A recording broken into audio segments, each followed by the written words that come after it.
আল্লাহ পাক রব্বুল আলামিন পবিত্র কোরআনের ভিতরে বলেন, ফাজকুরুনি আযকুরুকুম ওয়াশকুরুলি ওয়ালা তাকফুরুন। যে হে আমার বান্দা বান্দিগণ, তোমরা আমাকে স্মরণ করো, আমাকে ডাকো, আযকুরুকুম, তাহলে আমি আল্লাহ তোমাদেরকে স্মরণ করবো, আমি আল্লাহ তোমাদেরকে ডাকবো। একবার শুধু আপনি আমার আল্লাহকে আল্লাহ বলে ডাকবেন, আমার আল্লাহ দেখেন আপনার ডাকে অবশ্যই সাড়া দিবে। কেমন ডাকতে হবে আর কেমন আল্লাহ তাআলা সাড়া দিবে, বলখের বাদশা ইব্রাহিম আদহামের দিকে লক্ষ্য করলে আমরা দেখতে পাই। বলখের বাদশা ছিলেন ইব্রাহিম ইবনে আদহাম। বাদশা একবার তার রাজপ্রাসাদে নিজ কামরায় ঘুমিয়ে আছেন, গভীর নিদ্রায় শায়িত। হঠাৎ এমন সময় বাদশার রাজপ্রাসাদের ছাদের উপর কে যেন হাঁটতেছে।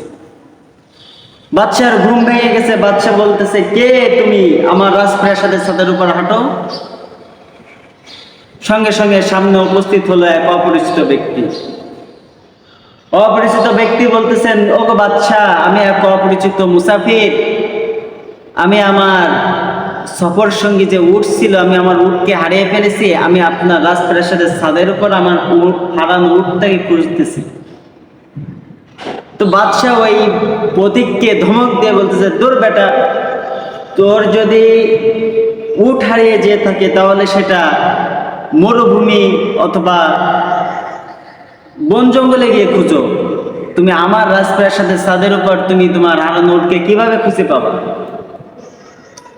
তখন ওই অপরিচিত ব্যক্তি বলতেছে, বাদশা, আপনি কি একটাবার ভেবে দেখেননি, যদি আমার হারানো উটটাকে আপনার রাজপ্রাসাদের ছাদের উপর না পাওয়া যায়, তাহলে কাল আপনি আপনার রাজপ্রাসাদের উপরে শুয়ে শুয়ে, রাজপ্রাসাদের ভিতরে শুয়ে শুয়ে ঘুমিয়ে ঘুমিয়ে কিভাবে আপনি ওই আরশের মালিক আল্লাহকে খুঁজে পাবেন?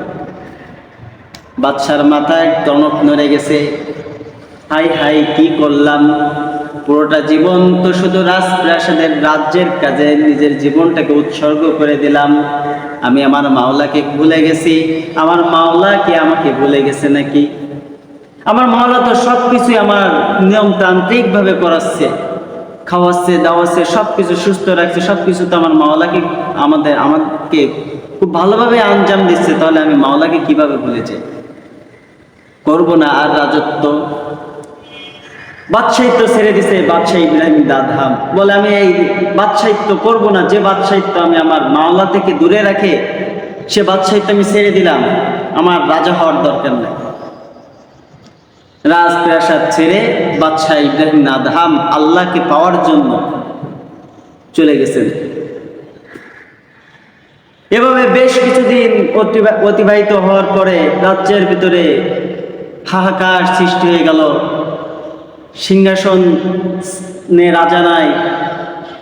রাজ্যে রাজা না থাকলে আমাদের রাজ্য চলবে কিভাবে? মন্ত্রী পরিষদ এরকম পরামর্শ করতে লাগলো।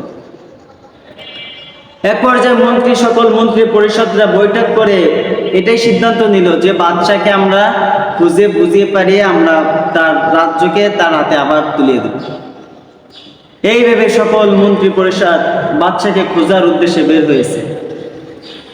তো বাদশাকে খোঁজার উদ্দেশ্যে যখন বের হয়েছে, মাঠে বনে সকল জায়গায় খুঁজতেছে বাদশাকে, কিন্তু বাদশা ইব্রাহিম আদহামকে খুঁজে পায় না।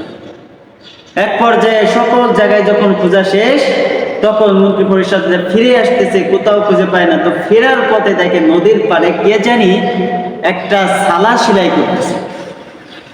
তো মন্ত্রী পরিষদ তার কাছে গেছে, গিয়ে দেখে যে এই সে বাদশা ইব্রাহিম আদহাম।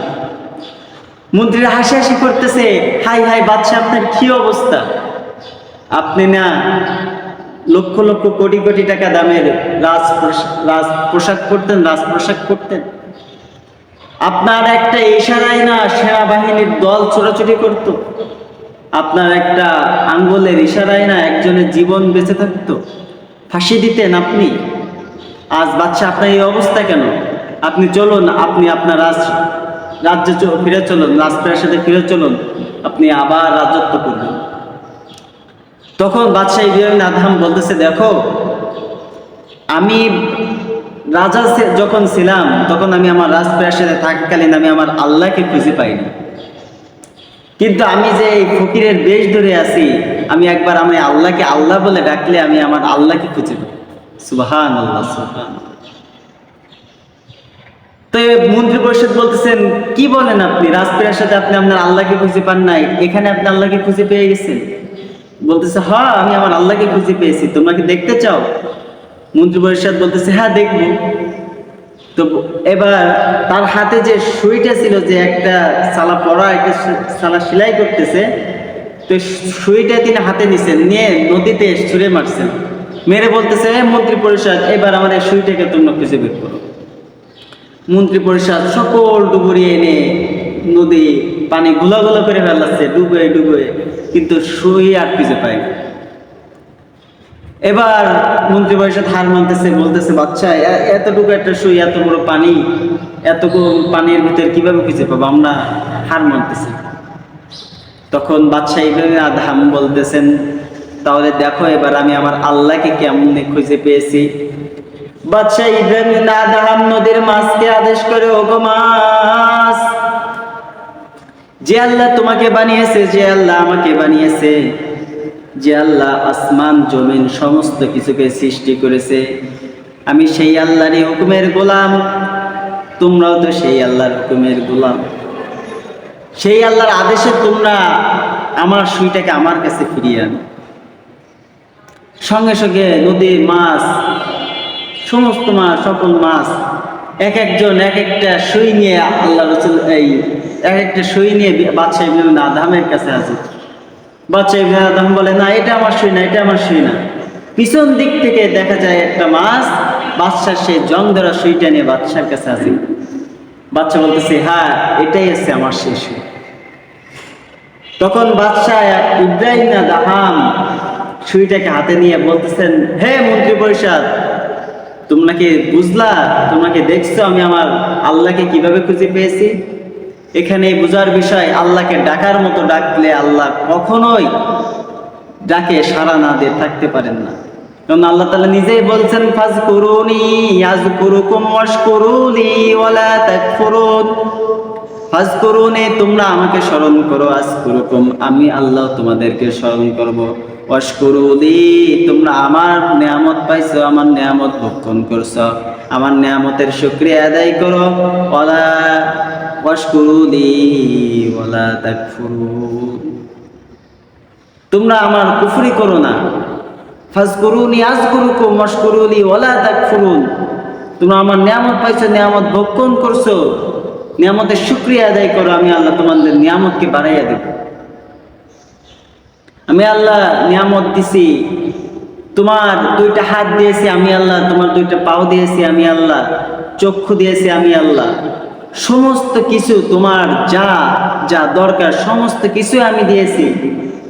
তোমার এর জন্য কোনো মাসিক কোনো চাঁদা চাই না, কর চাই না, সবকিছু পাইছো, খাইছো, ভক্ষণ করছো, এখন শুধু একবার বলো আলহামদুলিল্লাহ, আমি আল্লাহ খুশি হয়েছি। সুবহানাল্লাহ।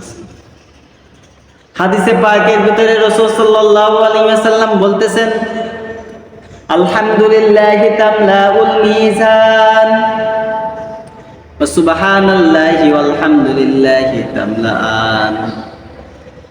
যে ব্যক্তি একবার সুবহানাল্লাহ, একবার আলহামদুলিল্লাহ বলবে, তামলাউল মিজান, তার জন্য আল্লাহ পাক রব্বুল আলামিন মিজানের দাড়িপাল্লাকে ভারী করে দেন। সুবহানাল্লাহ, পরিপূর্ণ হয়ে যায়। কাল কিয়ামতের দিন কেমন অবস্থা হবে? আল্লাহ পাক রব্বুল আলামিন পবিত্র কোরআনের ভিতরে ডাক দিয়ে বলতেছেন, ইয়াউমা ইয়াফিরুল মারউ মিন আখি ওয়া উম্মিহি ওয়া আবি ওয়া সাহিবাতিহি ওয়া বানি।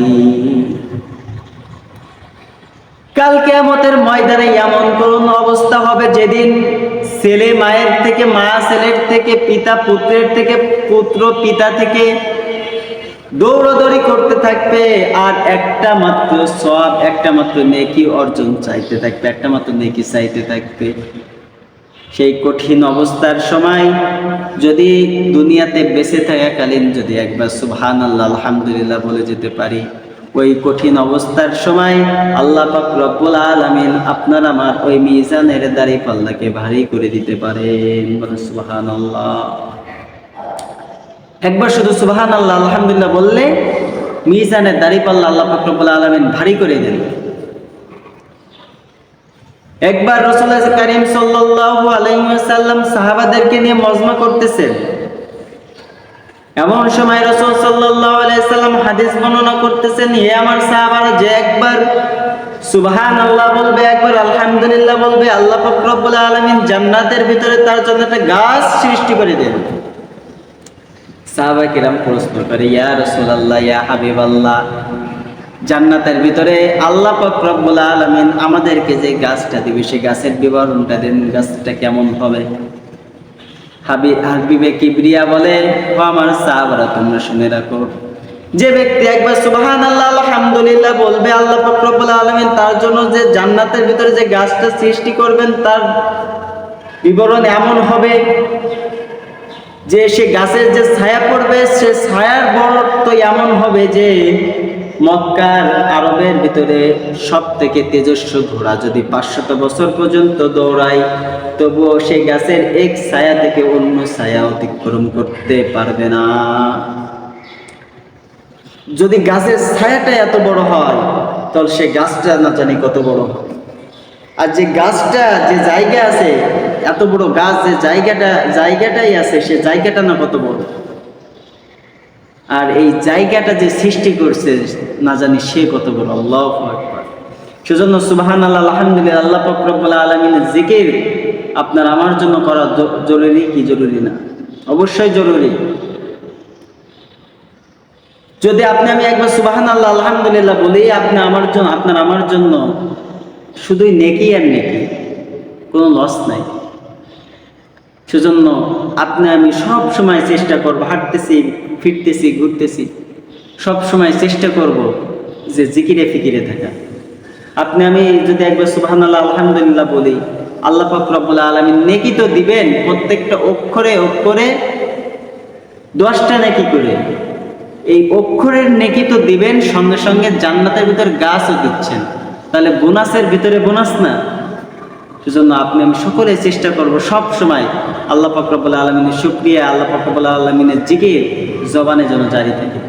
আল্লাহ পাক রব্বুল আলামিন আমাদের সবাইকে তৌফিক দান করুন।